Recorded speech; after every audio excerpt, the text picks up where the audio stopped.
दोस्तों, यदि कोई आपसे पूछता है व्हाट इज़ योर नेम, तो आपके मुंह से अपने आप ही निकलता है आई एम और आपका नाम।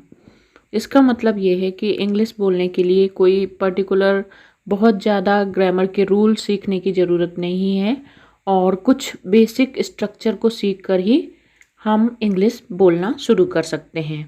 तो चलिए शुरू करते हैं हमारी आज की प्रैक्टिस को शुरू करने से पहले सब्सक्राइब कर लीजिए हमारे चैनल को, और यदि वीडियो अच्छा लगता है तो इसे अधिक से अधिक शेयर करिए और लाइक करिए।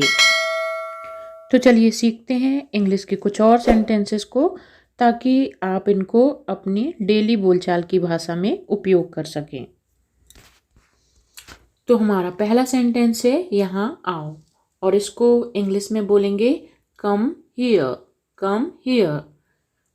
Repeat with me, come here. यदि किसी को आपको बुलाना है तो आप बोलेंगे कम हियर।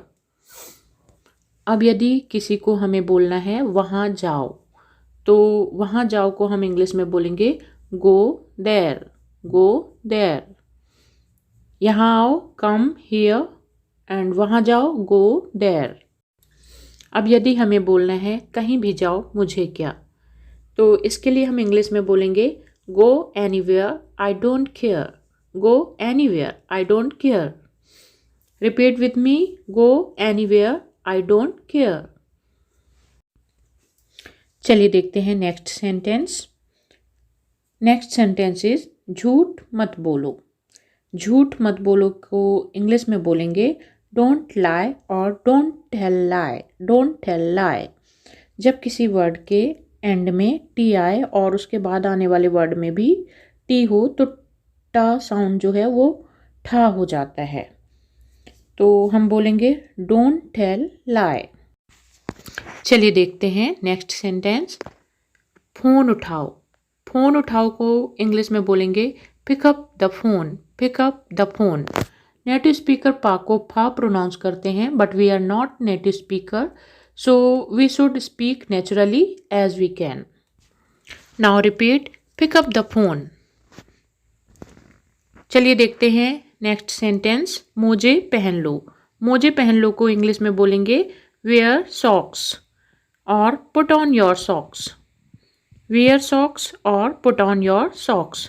अब मोजे पहन लो की इंग्लिश हमने देख ली, अब देखते हैं अपने मोजे उतार दो। अपने मोजे उतार दो को इंग्लिश में बोलेंगे Put off your socks or take off your socks. Put off your socks or take off your socks. अब जैसे किसी को हमको बोलना है चुपचाप पढ़ो, तो इसके लिए हम बोलेंगे read silently. Read silently. चुपचाप पढ़ो। इसको क्या बोलेंगे? read silently. अब यदि हमें किसी से बोलना है जोर से बोलो, तो इसे हम इंग्लिश में बोलेंगे speak loudly. Speak loudly. Speak loudly. आप भी बोलिए स्पीक लाउडली। अब यदि हमको बोलना है बहुत देर हो गई है सो जाओ, तो इसको हम बोलेंगे it's too late go to bed. It's too late go to bed. Repeat, it's too late go to bed. So these are some sentences you can use in your daily life and improve your English speaking. अब जैसे read silently, इसी प्रकार अगर यदि आपको बोलना है धीरे चलो, तो इसको हम क्या बोलेंगे? इसको कमेंट बॉक्स में लिखकर ज़रूर बताइएगा, और आगे की प्रैक्टिस के लिए जुड़े रहिए हमारे channel English with Jyoti ma'am के साथ। और हाँ, चैनल को सब्सक्राइब जरूर कर लीजिएगा ताकि आपको आने वाले वीडियोस के नोटिफिकेशंस मिलते रहें। Till then keep on learning and carry on your English speaking practice. Have a good day.